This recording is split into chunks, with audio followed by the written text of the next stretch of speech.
Nation, happy Sabbath day. And before we start this new episode and revamped VolsCast, I got a few announcements. First, yes, the reaction videos went on a 1-week hiatus. But also, this will be my next announcement. We got a co-host. Yes, Mylan Brewer is back. He is officially back as a permanent co-host. Now, we got the announcements out of the way. Now we're gonna go into the segments.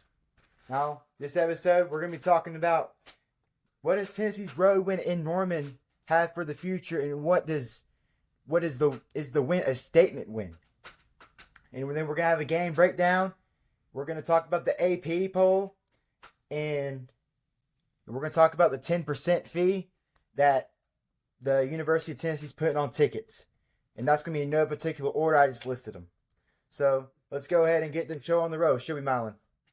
Let's get it. Take us away. Right. Number 1 on the list.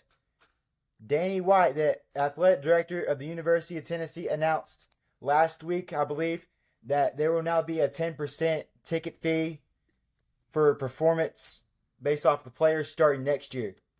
What are your thoughts on that? I mean, let's start as a ticket buyer. Okay, I'm a season ticket holder, and paying tickets every year, paying for tickets every year. They went up $150 this past year for me at least, and you're looking for most people, they're probably going to go up another. You're looking at $250. It depends on what you buy, how much they are, the quantity of them, and all that. So, I think the University of Tennessee, what Danny White's doing is it's basically a way to pay players, right? It's another way of making University of Tennessee great. You already saw what we've done with baseball already. I mean, you've already seen what we've done with basketball. Now you're starting to see what we're doing with football. I mean, so you're seeing the 3 main sports being arguably very dominant and very prominent every year in, year out. So I think this is a way to, hey, let's catch up with the Georgias a little bit quicker. Let's go and raise these prices up. Will the tickets? Will the fans be happy? No, but will the fans be happy when we're winning national championships really, really soon? Of course. So it's kind of a win, lose, lose. There's the pros and the cons to it, but I think overall, it is what it is. There's nothing that we can do about it. You know what I mean? But me as a fan, and obviously you too, from my perspective, in my opinion, on the NIL, because that's basically, I don't know if you touched on it or not.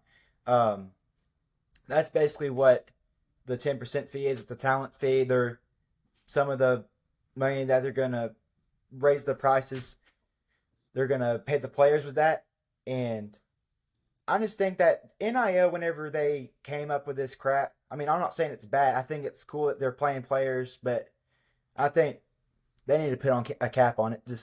Nico getting paid $8 million to play collegiate football and to also go to school there is absolutely insane. Well, yeah, I agree. I agree, man. Next segment. What does Tennessee's road win in Norman mean for the future as they open SEC play? This is me, right? You're asking me now, right? Yes. Okay, I think I'll put it to you this way. Here's my analogy. Josh Heupel had a girlfriend named Oklahoma. And Oklahoma, where he won a national championship and was a Heisman runner-up, that girlfriend ended up dumping him and firing him as a coach. Moving on, years later, he found not only a girlfriend, but now his, if you want to call it this way, a very, very hot wife, okay, in Tennessee. And he goes into a reunion where his ex-girlfriend's going to be there. And it just so happens it's a family reunion of the SEC with his old ex-girlfriend in her own house. And Josh Heupel goes in there, and I think he dominated the game. Now, people will look at the final score and they say, you won by 10 points. What are you talking about domination? Listen, they scored the last 2 touchdowns within the last 15 minutes of the game. I think if Josh Heupel wanted to, he could have max protect more and threw a lot of more RPOs and our receivers making plays one-on-one. He chose not to. I think that looking at Tennessee as a team in that game, I think Josh Heupel, what this does, we'll talk about that later about the interview in the locker room, not the interview, but the locker room, the little speech he gave. Going into that game, a lot of people were saying, "Oh, Josh Heupel's back. Josh Heupel's back. He's going to be too emotional. His teams will be too emotional. Nico's a freshman. They're going to go on the road. He's not going to be able to handle the noise. X, Y, and Z." I think this is Tennessee's coming out party saying we are a national championship contender. It's no more we're a playoff team. I know ESPN, the FBI came out and said that at the beginning of the season, I believe they gave us a 36% chance to make the playoffs. Before last night's game, I believe we were up to 60, and now we are all the way up to an 80. So 80% to make the playoffs. And I think now you look at Tennessee and you're saying, well, yeah, a lot of people would agree we're a playoff team. I don't think we're just a playoff team. I think we're a national championship team. But it's going to be a grind to get there. But to sum everything up to what I just said, Tennessee's win in Norman was a statement win. It was a win that let everyone know in college football that Tennessee is not, you're okay. 2022, you had a good year. No, we're back. We're back. Bounce off what you said, talking about Nico's first road win, his first true road win. I know they played a neutral site game against an overhyped NC State team. Nico going into Norman, a very hostile environment. He seemed very, very calm, very poised in the pocket, and he had his flaws, obviously, because he's human. He's human, guys. But the throw to Dante Thornton and throw to Brew McCoy was I don't even have words for it because it was just so two throws accurate. to Brew. You had both. You had the crossing route to Brew to set us up for our first field goal. Then you had the deep ball where Brew dove out for it. Mm-hmm. Yeah, no, you're right. Honestly, towards like the first, I don't even remember. It was probably the whole game. I thought not only did he look like a freshman, nor he didn't even look like a freshman. He looked like a veteran playing out there. He didn't even look like a freshman. Mm-hmm. Yeah. Now, the game breakdown. We got a lot to break down into the SEC opener. First, talking about the run game. The run game, we ran the ball a lot. More, obviously, than we did pass it. Oklahoma, they had it bottlenecked. I heard whenever I was watching the game that Brett Venables was preparing for this game since January. Obviously, I'm sure they expected a lot of the run, and they got it. So what are your thoughts on that? Preparing for something for January and he's still losing the ball game is pretty funny to me. But I know what you're saying.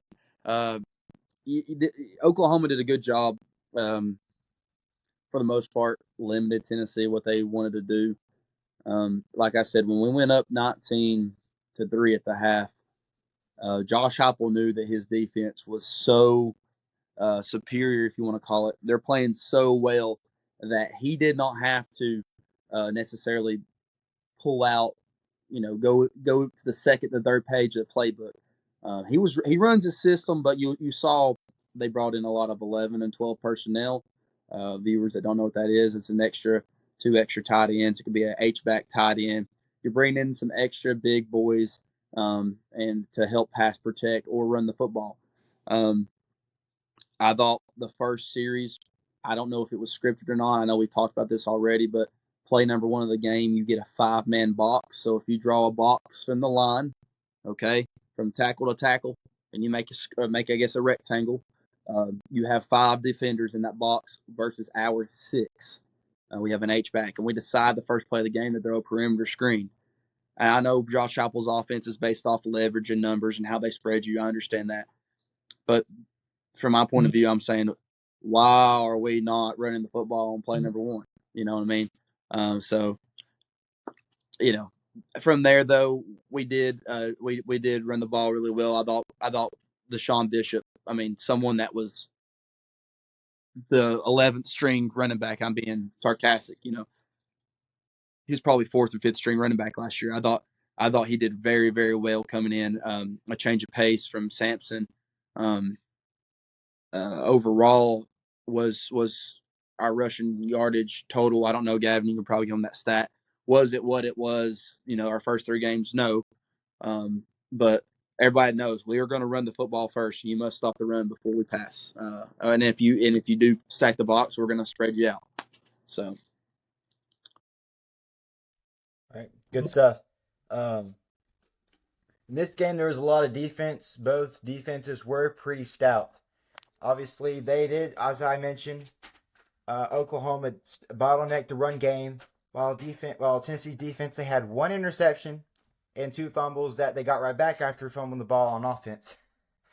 More on that? Oh yeah, Tennessee's defense. We have a national championship defense. I don't think that it's years past. You hear people talking about Tim Banks. Listen, it's time for Vol Nation, and I'm going to talk for myself. Okay, I've already said it. I'd apologize for what I said about Tim Banks. A couple years ago, we were wanting Tim Banks fired, all right? And now we're eating our words, all right? And they look. This is the best defensive line that the University of Tennessee has ever had as a complete unit. You're looking at, they have 12 guys that they rotate every single game that are reliable guys to make you plays. You look at Keenan Pili coming back. He's my age. He's 26. He's married. He's got a kid on the way. He's a veteran. And then you got right next to him, you got Arian Carter, Jeremiah T. Lander, Caleb Perry. You got all these linebackers that are playing really good football right now. And then you look at our transfers. I think you might have had the stat that was that on Jerome McCoy, Gavin? For what? The stat from the 48 snaps, 1 interception. Oh, yeah. I think I had that. You sent it to me. Mm-hmm. I think it was 1 interception, a couple pass breakups. Long story short, they did not get a yard on him all night long. So you look at you're getting him, and then you look at was it Jacoby Thomas, our safety transfer, absolutely laying the wood on the sideline as they break a 20-yard run. You talk about when they do give up a gashing play, it's violent. They're finishing with the violence, and I think that Tennessee's team as a whole is very complete. I think Tennessee is a top 3 team in the SEC. You can argue and say, well, who's the top 3? Is it Georgia, Alabama, Texas, Tennessee? You can argue. I just think they're a top 3 team, and they have their chances to prove it. Yeah, and talk about that hit. I guess you could say that Oklahoma got welcome to the SEC whenever Jacoby Thomas rocked them. Oh yeah. Next thing that we're going to talk about is the locker room speech that Heupel gave after the game. It was pretty emotional. Watch this. Winning on the road's tough. Winning on the road against a good football team's tough. They're good. Okay? We're going to continue to face better as we go. Played well tonight. Anybody think we played our best tonight? No. Good teams keep getting better. Keep getting better. I'm proud of the investment, the competitive composure, resetting to the next play, continuing to compete. Man, it's just us being us, all right? And let's just keep making us a better version every single day. You guys got me? Yes, sir. All right. This thing, coming back to normal was never about me.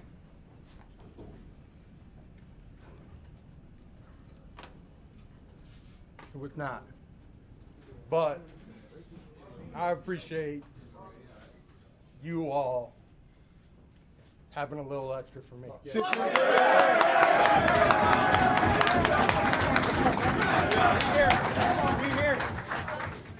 do.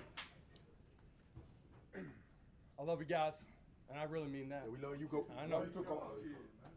I'm proud. I'm proud of you. I'm proud of how we've grown. Damn, our best is still out in front of us. We got Hell yeah. One day at a time to just keep getting better. You guys got me? Yes, sir. All right, I love it. Bow your heads, grab two. Yo. Hey, we did that for you, Coach. This game ball for you.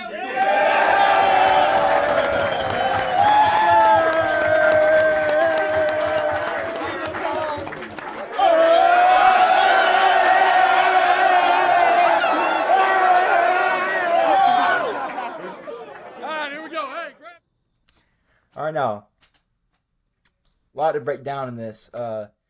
Obviously, you know, he came back to Norman after winning a championship there, and Nico giving him the game ball, which I thought was pretty special, and just him saying that him coming back to Norman, it was never about him. It was never about him. It was just, I don't know. It was. I don't even. You want to take over for me? I mean, you know, Heupel wins a national championship there. He's beloved there. He goes on and is a Heisman runner-up. He goes into coaching and he gets fired from Oklahoma, or Bob Stoops being the head coach at the time. And you know, when Bob Stoops stepped to the press conference, he and another coach got fired or were let go, however you want to word it. And, you know, it was very, very professional setting, I guess you could say. They did it the right way, maybe. But I think there was a lot of bad blood at the same time. And I can't speak for Heupel, just kind of what I read. So him being back in Norman, there was it wasn't about him, but he wanted to get that win, and as Heupel says, you all had a little extra for me, and the guys were able to dig deep and just to get the win. I mean, they won comfortably, but to get the win, you dominate the game for basically from start to finish, and I think it shows a lot about our team, the composure of our team. I think they're very mature, very a veteran group for the most part, especially up front in the trenches. So getting that win, I know it wasn't about him, but Vol Nation wanted it to be about Josh Heupel at the end of the day. So it was cool to see. It was like you said, a emotional moment in the locker room. Mm-hmm. And next thing we're going to break down is going to be the stats, and the stats that stood out the most. Third down efficiency, Tennessee was 6 for 19, while Oklahoma was 3 for 15. Fourth down efficiency, Tennessee did not go for it, while Oklahoma was 1 for 3. Total yards was Tennessee had 345, while Oklahoma had 222. And the passing yards was 194 for Tennessee, and OU had 186. Completed attempts, and also the attempts of passing for the quarterback. Nico was 13 for 21, and Arnold and Hawkins combined 18 for 34. Nico didn't throw any interceptions, while Arnold threw that one at the beginning of the game. We had 151 rushing yards because we ran it so much, and Oklahoma had 36 rushing yards. And while we had 52 rushing attempts, and Oklahoma had 32,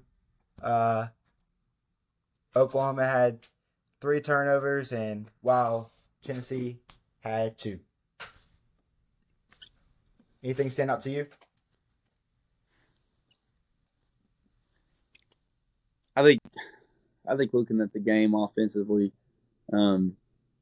it's not as much as the stats for me. It's Josh Heupel's composure, his maturation as a head coach, seeing him turn from, Tennessee just go, go, go, go, go, go, go, go. I mean, 100 plays a minute versus, listen, they're huddling and they're running an NFL style offense. Call it what you want. That was the NFL style offense. They played like an NFL football team. They knew that the defense was going to stop, get their stops. We knew that the offense, if we wanted to, we could took the shots. But we chose not to. We chose to play very conservative. People will say, you're just saying that. No, I think we played very conservative. And sometimes that bites you, but it didn't. And I think that we played. That's what stood out to me was the way Josh Heupel handled the offense. That's what stood out to me. It's not necessarily the stats.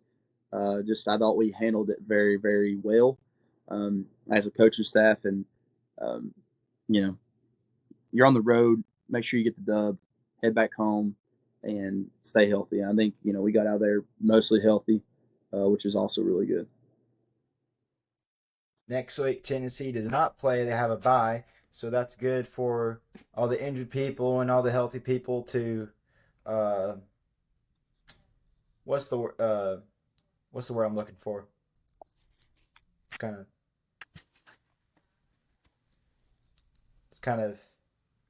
Just kind of get more healthy. The guys that are healthy, work, get rid of those minor injuries, stuff like that. And the last thing before we sign off on this episode of the VolsCast, the AP poll. Tennessee moves up to number 5 and jumps Ole Miss and Missouri. Ole Miss slides to 11 after going into double overtime with Vandy. Kent State. Missouri. Not Kent State. Or not Kent State. Kent State's terrible. Kansas State drops down to 21 after losing to BYU, and Oklahoma slides. Oh, no. I'm sorry. I had it backwards. Oklahoma slides down to 21. And I think Kansas State slides down. Let me double check. Let me look it up real quick for you guys. Kansas State is 23. Those are the. Oh, and no, one more game that I wanted to cover about the AP poll. Michigan is one spot ahead of USC after winning a thriller the last second. I think Michigan is 12. I think I got that right. Don't shoot the messenger. What about Friday? Is this on Friday's video going into Saturday? Are you gonna break down more of Tennessee and I'm sorry, not Tennessee, Georgia and Alabama? Say that again. I said, are you going to break down Georgia and Alabama on Saturday, or what's your plan? Are you want to talk a little bit about it now before we get off, or? Oh, I plan on Georgia. Plan on breaking down Georgia and Alabama before I sign off. So make sure to tune in for that on this week's on Friday. And before, one more thing I forgot. Sunbelt Billy, yes, they got the dub. They got the dub in Stark Vegas, but there's absolutely no doubt that he is going to be fired by the University of Florida. And potential targets: Alex Golesh, the former offensive coordinator of Tennessee, and Lane Kiffin. Lane Kiffin, I've heard, is a potential target. You might say, "Oh no, he ain't leaving Ole Miss." Playoff contending team, obviously. Obviously, I think they're overhyped, but with a 12-team playoff, they might make a wild card spot and play a game at home. But I've heard things that they're gonna make him one of the highest paid coaches ever, from 17 to 20 million. So, anything you want to add on Sunbelt Billy? Keep winning. Just try to keep winning, because win a little bit more, you might stay for another year, which is great for Tennessee fans. Mm-hmm. Feel sorry for him. All right. This has been another episode of the VolsCast. Go Vols. See y'all.